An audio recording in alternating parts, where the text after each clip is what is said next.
네,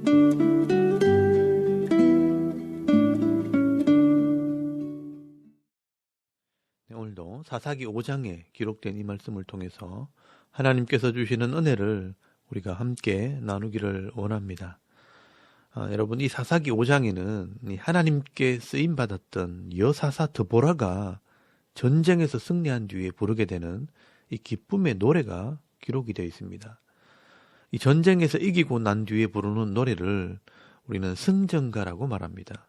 그러므로 이 사사기 5장은 드보라의 승전가라고 할 수 있습니다. 여러분, 보통 세상의 왕들의 승전가나 승전비를 보면 왕의 이름과 왕의 위대함을 자랑하기 위해 노래하거나 돌에다 기록을 해놓은 것을 보게 됩니다.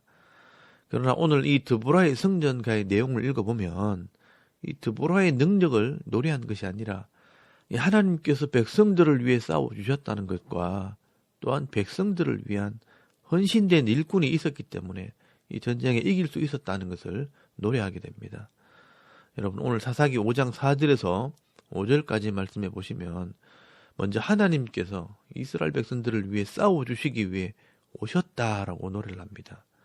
여호와 여주께서 세일에서부터 나오시고 에돔 들에서부터 진행하실 때에 땅이 진동하고 하늘이 물을 내리고 구름도 물을 내렸나이다. 산들이 여호와 앞에서 진동하니 저 시내 산도 이스라엘의 하나님 여호와 앞에서 진동하였도다라고 말씀을 합니다. 그리고 13절 말씀에도 보시면 그때에 남은 귀인과 백성이 내려왔고 여호와께서 나를 위해 용사를 치시려고 내려오셨도다라고 말씀을 합니다. 여러분, 이 드보라의 전쟁에서 하나님께서 비를 내리게 하셔서 이 적들의 병거들이 진액탕에 빠지게 함으로 이 전쟁에서 이기게 됩니다. 그래서 이 드보라는 하나님께서 우리를 도우셨다는 것을 강조하기 위해서 하나님께서 이스라엘 백성들을 위해 싸워주시려고 직접 내려오셨다라고 노래를 하는 것입니다. 그리고 6절에서 7절까지 말씀해 보시면 아무도 나서지 않았지만 이 드보라가 이스라엘의 어머니가 되었다라고 말씀을 합니다. 이 드보라가 비록 여자지만 사사가 되었고 또 하나님 앞에 헌신된 일꾼이 되었다는 것입니다. 그리고 9절 말씀해 보시면 이 드보라가 여자로서 이스라엘의 지도자가 되기 위해 사모한 것은 내가 사사가 된 이유는 기꺼이 헌신하는 사람들이 나왔기 때문이라고 노래를 합니다. 여러분, 9절 말씀해 보시면요, 내 마음이 이스라엘의 방백들을 사모함은 그들이 백성 중에서 즐거이 헌신하였음이니 여호와를 찬송하라라고 노래를 합니다. 여러분, 이렇게 드보라가 사사가 될 때에 그나마 헌신하는 사람들이 나왔는데 가장 연약한 자들이 헌신을 했다고 말씀을 합니다. 여러분, 사사기 4장 10절 말씀해 보시면요, 힘 있는 지파나 큰 지파에서는 아무도 나오지 않았지만 이 스불론, 납달리 같은 가장 작은 지파에서 10,000명이 헌신해서 나오게 되었다라고 말씀을 합니다. 이렇게 드보라는 하나님께서 연약한 여인과 헌신된 사람들을 통해서 일하시고 싸우셨다고 노래를 하고 있는 것입니다. 그래서 여러분 14절에서 18절까지 말씀해 보시면 이런 헌신하는 사람들이 있을 때 나머지 9지파 사람들도 함께 모여서 전쟁에 참여하게 되었다라고 말씀을 합니다. 근데 여러분 여기 잘 보시면 그 중에는 적극적으로 참여하는 지파도 있었지만 어떤 지파는 자기들의 유익을 위해 핑계를 대면서 이 전쟁에 참여하지 않은 지파도 있었다고 고발을 하고 있습니다. 여러분 14절에서 15절까지 말씀해 보시면 에브라임, 베냐민, 스불론, 이사갈 같은 지파는 이 전쟁에 적극적으로 참여를 했지만 16절에서 18절까지 말씀해 보시면 르우벤 지파는 양떼를 핑계하면서 참여하지 않았다고 말씀을 합니다. 네가 양의 우리 가운데 앉아서 목자의 피리 부는 소리를 들으면 어찌 됨이냐라고 말씀을 합니다. 그리고 단 지파는요, 배에 머무름이 어찌 됨이냐라고 말씀을 합니다. 이 단 지파는 이 갈릴리 호수 북쪽에 있는 지파입니다. 그래서 이 갈릴리 호수에 몰면서 물고기를 잡는다고 전쟁이 나오지 않았다는 것입니다. 그리고 아셀 지파도 17절 말씀해 보시면 해변에 앉으며 자기 항만에 거주하도다라고 말씀을 합니다. 이 아셀 지파는 이 두로와 시돈이 있는 지파입니다. 이 지중해의 항구 도시이기 때문에 항만에 거주하면서 무역을 하고 장사하느라고 이 전쟁에 참여하지 않았다라고 책망을 하는 것입니다.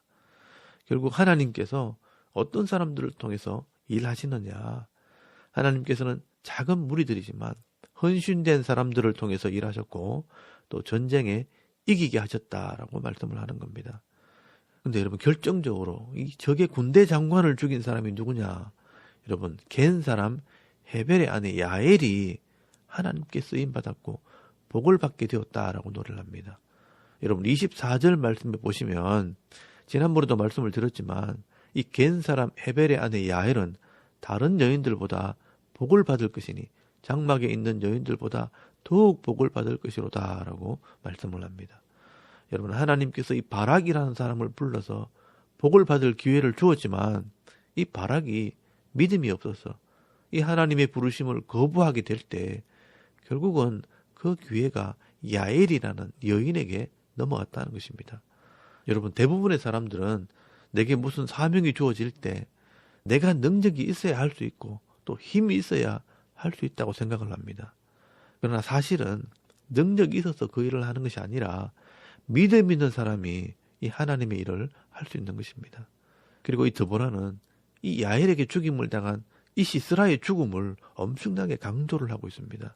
여러분 27절 말씀을 한번 보시기 바랍니다. 그가 그의 발 앞에 구부러지며 엎드러지고 쓰러졌고 그의 발 앞에 구부러져 엎드러져 그 구부러진 곳에 엎드러져 죽었도다라고 말씀을 합니다. 여러분 이 말은 이 시스라가 죽을 때 참 비참하게 죽었다 하는 것을 강조하는 것입니다. 그 발 앞에 구부러지고 쓰러졌고 또 그 발 앞에 구부러져 엎드러져 그 구부러진 곳에 또 엎드러져서 결국 죽었다라고 말씀을 하는 겁니다.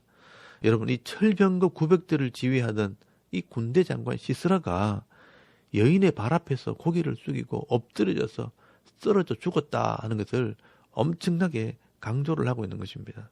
그리고 28절에서 30절까지 말씀에는요, 이 죽은 시스라의 어머니의 마음을 놀리고 있습니다.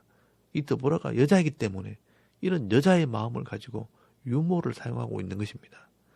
여러분 시스라는 이 여자의 발 앞에 엎드려 죽었는데 그 시스라의 어머니가 이 시스라를 기다리고 있다는 겁니다. 그 어머니가 돌아오지 않는 이 아들을 이렇게 기다리면서 얼마나 마음이 아플까 약오르지 하는 것입니다. 여러분 28절 말씀에 이 시스라의 어머니가 왜 내 아들은 이렇게 안 오지? 왜 이리 더디 오지? 하고 걱정을 하니까 옆에 있는 이 시녀들이요 위로하는 말을 한마디씩 할 것이라는 겁니다. 여러분 30절 말씀에 보시면 이 시스라가 전쟁에 이겼기 때문에 노량물을 나눠 가진다고 시간이 걸린다는 겁니다.